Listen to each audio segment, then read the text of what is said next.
পশ্চিমবঙ্গের মধ্যে যদি বিগত 15 বছর এবং তার আগে 34 বছর দেখেন, এই মুহূর্তে তারা শিল্পের ক্ষেত্রে রেগিস্তান মরুভূমি বানিয়ে দিয়েছে পশ্চিমবঙ্গকে। যে পশ্চিমবঙ্গে আগে এখান থেকে বাণিজ্য শুরু হয়েছিল, এই মুহূর্তে পশ্চিমবঙ্গের মধ্যে কোনো শিল্প নেই। শিল্প এখানে আসলে লোকে ভয়ে পালিয়ে যায়। যে সিন্ডিকেট রাজ, যে তোলাবাজি রাজ লাস্ট 15 বছর ধরে বিগত সরকার চালিয়েছে, তাতে ইনভেস্টাররা কেউ টিকতে পারতো না। কতটা দুঃখের বিষয়, আমি বর্ধমান থেকে কলকাতা আসি, সিঙ্গুরকে দেখলে আমাদের নিজেদের এখনও চোখ দিয়ে জল বেরিয়ে যায়। আমি একটা সময় চাকরি করতাম এবং এইচআর ডিপার্টমেন্টে ছিলাম। আমি অনেক ছেলের ইন্টারভিউ নিয়েছিলাম যারা ভালো মার্কস পেয়েও অটোমোবাইল সেক্টরে গিয়েছিল শুধুমাত্র টাটাতে কাজ করবে বলে। কি অবস্থা! কিন্তু আমি আজও আপনাকে বলি সোনালিদি, সেই ছেলেমেয়েরা চাকরি তো দূরের কথা, তারা গ্যারেজে কাজ করে তাদের জীবন সংসার চালিয়েছে। আমার কাছে সেই অভিজ্ঞতা আছে।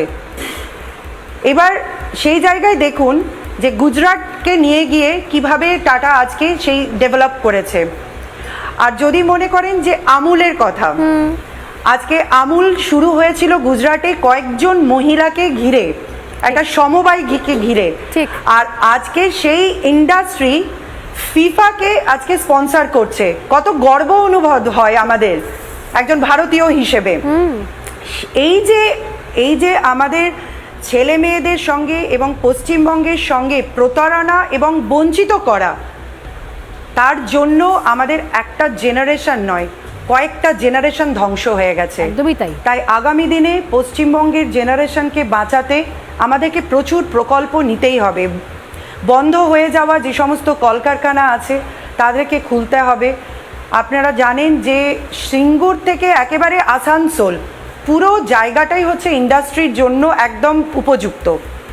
অনেক জায়গা আছে, অনেক পরিকাঠামো আছে, কিন্তু কোনো রকম আগের সরকারের কোনো মানসিকতা ছিল না যে এখানে ইনভেস্টারদেরকে নিয়ে এসে ইন্ডাস্ট্রি তৈরি করি, ডেভেলপমেন্ট করি, এখানকার ছেলেমেয়েরা চাকরি পাক, এখানকার জিডিপি বাড়ুক।